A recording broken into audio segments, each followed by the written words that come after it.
Hey, how's it going, guys? This is Mr. Weckesser. You should be looking at this on Thursday, the 19th, or Friday, the 20th. I am available during our class period via Google Meets. I'll be broadcasting live the entire time. You can jump on anytime you have a question during our class period, either Thursday or Friday, or both periods. Or you can stay on there the whole time and just take your quiz or test with me and ask me questions during the period. I'm available this entire time for 2 whole periods to answer all questions on this test. This is Chapter 2 test. And here's the test. I'm going to go over how to do it right now. Every single problem. Answer all your questions. If you have any more questions, you can also get on and ask me during the test. So hopefully my marker works. Okay, exactly the same as the review. Do you know how? Find the domain and range of each relation, right? We know before domain, all it is, right? And this is alphabetical. D becomes before R. Just like we wrote on the board, X comes before Y. So these are all the X values, and these are all the X values. These are all the Y values.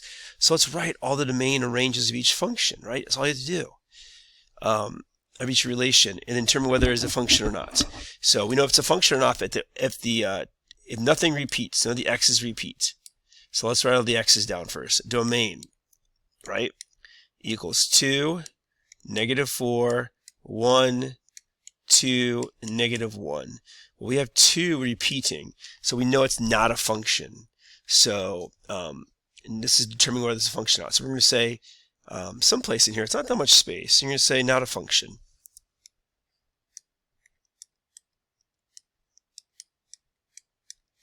Not much space here.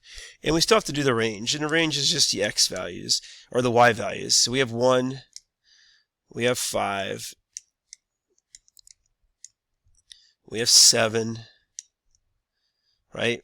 We have -3, and we have 2. So I kind of gave you the first answer, 100%. So the second answer you should be able to do, right?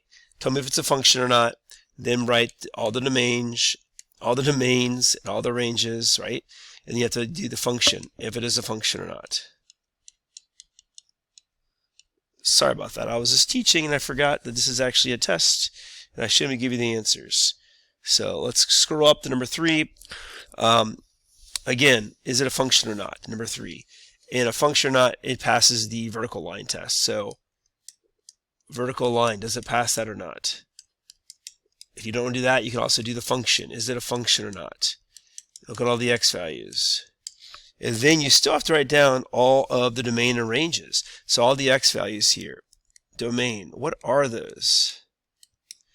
So for this one, right, the first one here, the X is -3, right? And then this one here is -1, and so on, right? All the domains.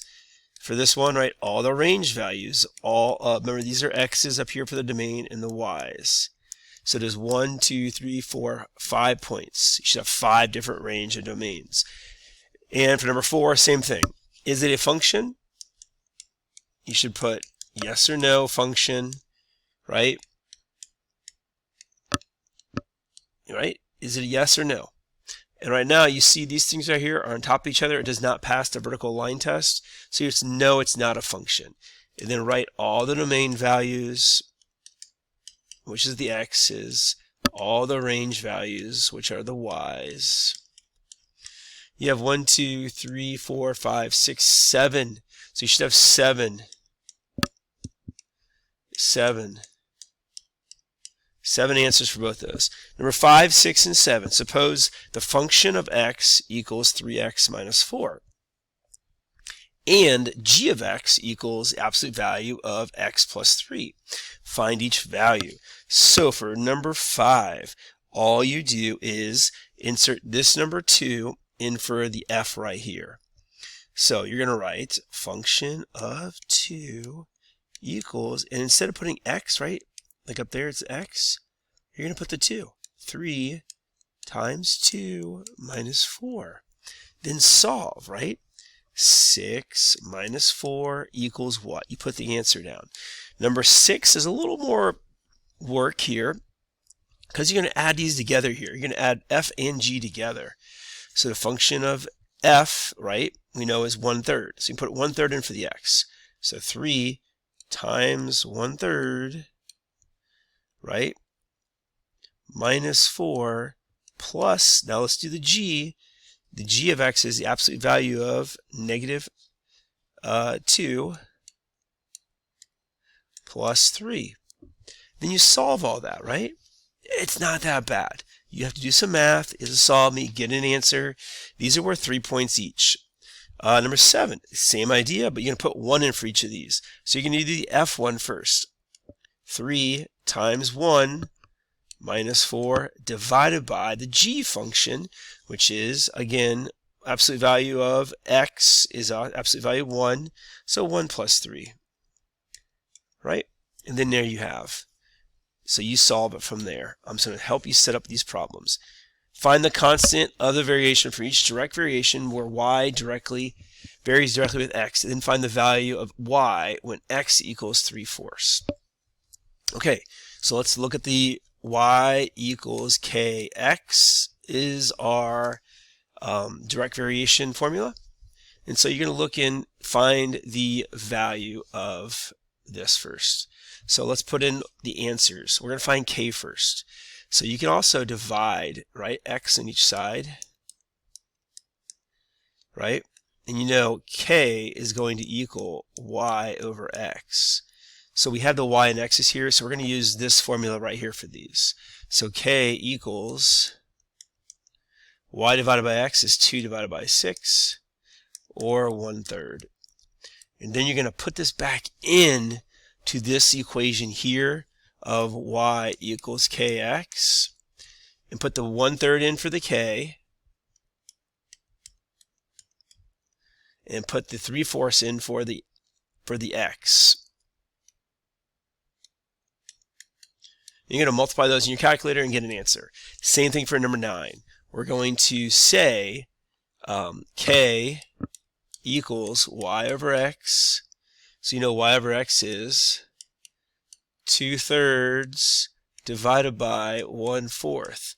Put that in your calculator, find an answer, then plug it back into the equation of y equals kx. Put this x in for here, put this answer in for the k, and solve. You'll get an answer. Number 10, the diameter of a tree varies directly with its age. A 15-year-old tree has a 3.75-inch diameter. How old will a tree be when it has a 25-inch diameter? So let's look at the formula.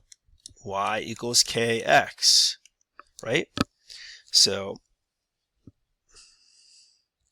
again, we have to find out what the variable is and how old it will be. So this one here is going to be bonus. We're going to put this as a bonus. See if you can figure this out. Right? It's a word problem. A little more difficult for you to understand. So number 10 is going to be bonus. 11. Find the slope of each line. And I'm going to give you the formula for this, and that's it. y2 minus y1 over x2 minus x1. You have two things to do. Number 11 you have to do, and number 12 you also have to do it, but we're going to give you different. We're not going to do this for number 12. We're going to say the points are 3, 4, and the next point is going to be 6 and 8. See if you can find the slope for those two problems. Just make sure you know it's different. Okay, guys, sorry, I had to take some notes there, make sure I gave you the right answers. We're on 13, 14, and 15. Using standard form, write an equation of the line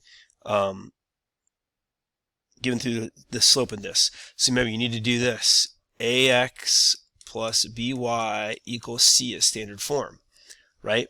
And then he says you need to give it for point slope. Point slope is something different. So we're really going to do this not in standard form. We're going to cross that off, and I want it in just point slope form. And this will be a lot easier for you guys, so make sure you point slope form. So we're not going to do this. Point slope form says y minus y1 equals x, right? Or m, I should say. M, which is your slope. I knew that was wrong when I said it. X minus x1.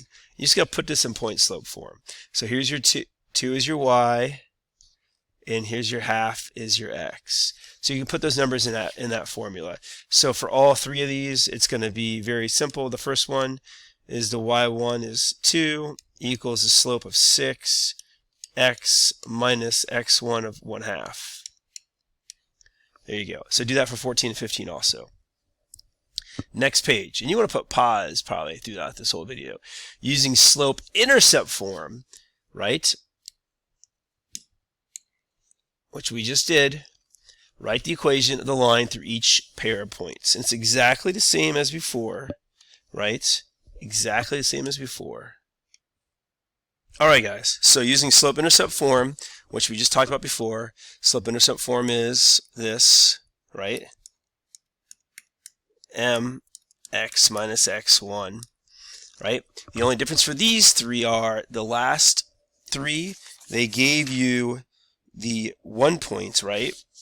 These three, they give you 2 points. So you need to find the slope first for all these lines. So first step, find a slope using y2 minus y1 over x2 minus x1. That equals your slope. The second step is put it in this formula over here. Here's your second step actually. Put it in this formula over here. Put your slope in here for m. Then choose any point. So for the first one, you're going to choose 0, 0. So 0 should go here. 0 so here. And the m should be that. So you're going to do all of 16, 17, and 18. Do all three of those. Remember, if you have questions on this, be on the chat. I'll be on Google Meets all day Thursday and Friday. You can go on anytime you want to. So 19 and 20, this is going to be bonus. It says the translation of y equals x as a vertical, horizontal, or multiple. Then graph each translation. So I'm not going to expect you to do those, but if you want to do those, that's worth a lot of bonus points. Number 21 and 22, graph each inequality. Again, you can use Desmos, right, to graph those inequalities. Those are bringing me bonus still. Bonus. Number 23, the table shows the enrollment of Westside High during the years of 2004 to 2009, right? So it's going to ask you to make a scatter plot and draw a trend line. Then it's going to ask you to write an equation of the line of best fit. Then estimate the enrollment of students in 2051. This is going to be a lot of work. What I want you to do is just the A right here. Just the A and the B. You don't need to write the estimate of 2015.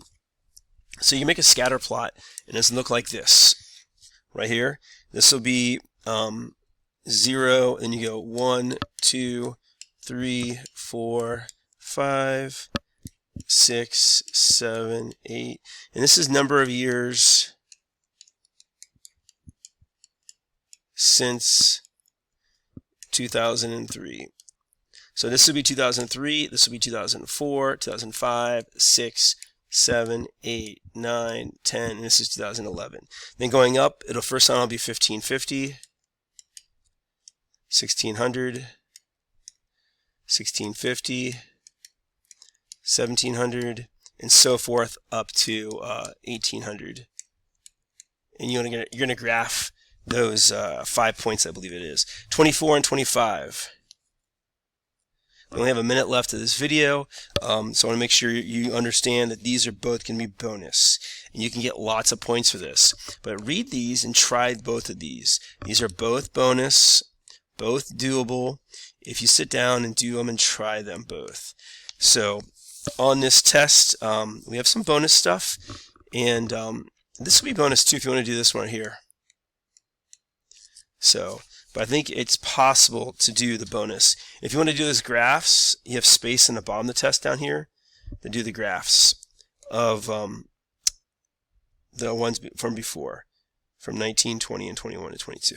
Okay? If you have any questions, guys, please get online on Thursday and Friday, and I'll be help these online, help you all these questions. Thank you. Have a good day.